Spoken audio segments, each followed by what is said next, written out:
Welcome to Terrifying Tales, the channel dedicated to telling original horror stories. The Whistler. I wrapped my arms around myself as my cigarette hung loosely from my lips. The winter chill was in the air. It wasn't the first time that week I'd contemplated kicking the habit for good. The street was quiet.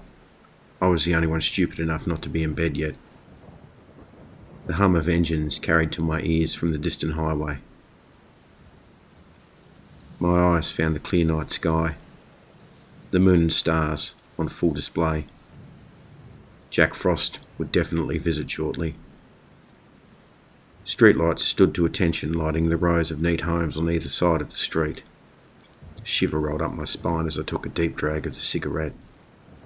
The cloud of smoke eased from my lungs and danced through the air and floated from the front step toward the street. The faintest sound carried back from the bottom of the street. To begin with, I thought it was all in my imagination. I held my breath and waited.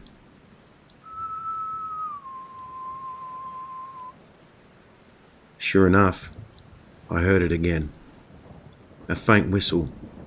It sounded like it was all the way at the bottom of the street. I couldn't place the sound. I wondered if it was some sort of nocturnal animal or owl or something. My steps broke the silence as I eased my way down the front path to the street. Every few metres the street was lit in a circle of light from the street lights above. There was nothing moving. I strained my eyes and searched the dark. With a shake of the head, I turned back toward the front step. The whistle was instant. Still further down the street, but unmistakably closer than before. Gentle footsteps on the pavement joined the whistle.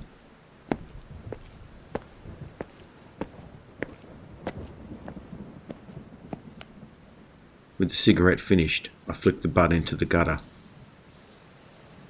Another shiver rolled up my spine. I wasn't sure if it was the cold this time. The footsteps edged closer.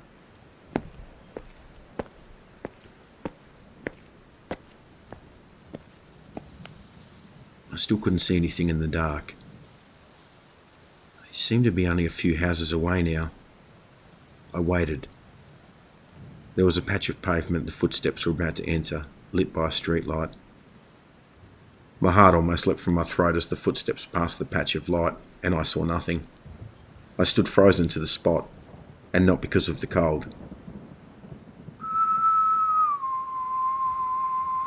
Another whistle, close enough to be outside my next-door neighbour's house. I don't think my feet touched the path as I raced inside and slammed the door behind me. I double-checked the deadbolt before I allowed myself to breathe. Feeling returned to my face and hands as I sat beside the lounge room heater. I didn't know what was outside, and I wasn't curious enough to override the terror that gripped my heart. I knew I was probably being silly. Something about the whole thing seemed off. Television became my solution. I put a comedy show on and tried to forget the whole thing. About an hour passed by, and it was working. That was, until my ears heard the faint whistle. I convinced myself it was nothing and I was just spooked. But I couldn't deny the second one. First muting the TV, I then switched the lounge room lights off. My hand was shaking as my fingers gripped the fabric of the curtains covering the front window. I peeled them back and searched the street. There's not a street light outside my house, and it took a moment for my eyes to adjust. My breath caught. On the opposite side of the street I could see it, still as a statue. The shadow stood there facing my house. An uneasy feeling filled me. I was in complete darkness, but I felt like it was looking directly at me. As if reading my thoughts, the whistle cut through the night air. The shadow took a solitary step onto the street towards my house. I let go of the curtain and jumped onto the couch. This is insane. What's going on? The rusted groan of my tiny metal front gate opening sent a wave of terror through me I can't describe. All I can say is if the choices were this, or hopping in the bath with a great white shark, I'm grabbing my board shorts and floaties. The slow footsteps on the front path felt like waiting to be executed as they crept closer to the front door.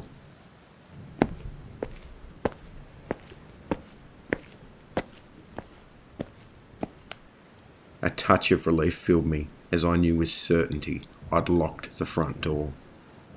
The cushions of the couch trembled beneath me as my whole body shook. Metal clicking of the front door handle carried through the entire house. This thing was trying to get in. Silence followed. It felt like minutes, but it was probably only a few seconds before the knocking started. The whistle followed.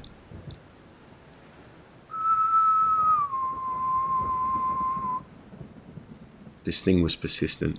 It knows I'm in here. Finally, I heard the footsteps leave.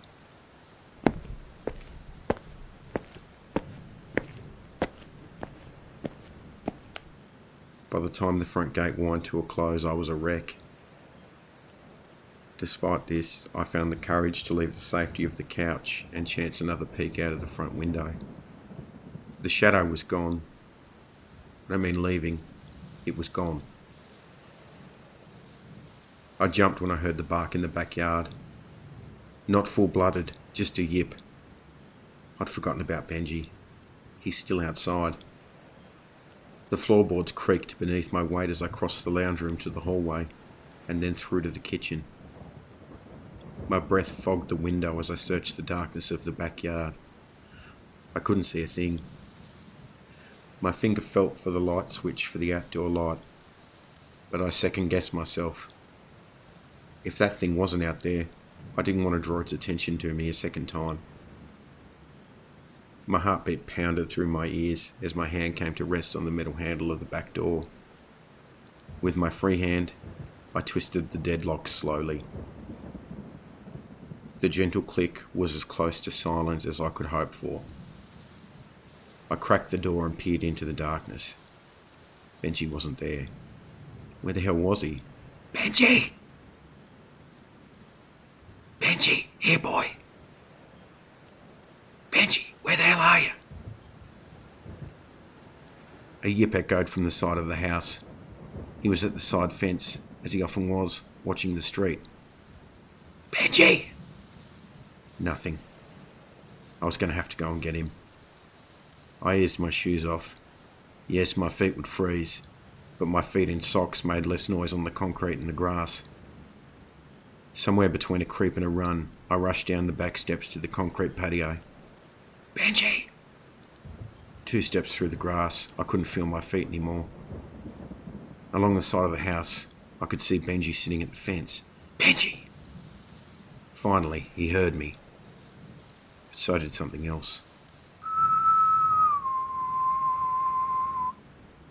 The whistle was close. Come on, Benji, inside.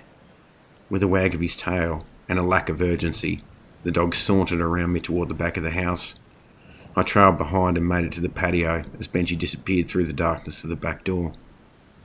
I took the steps 2 at a time, stubbing my toe for good measure on the way up. It didn't slow me down.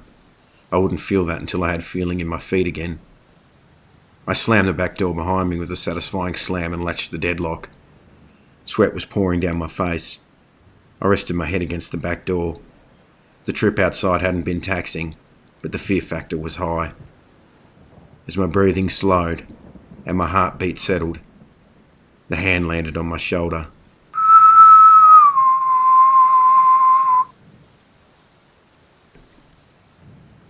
If you liked what you heard, please like and share the video. Please leave a comment and subscribe to the channel. And remember, the dark place tricks with our minds, but sometimes it's not a trick. Sometimes there really is something there.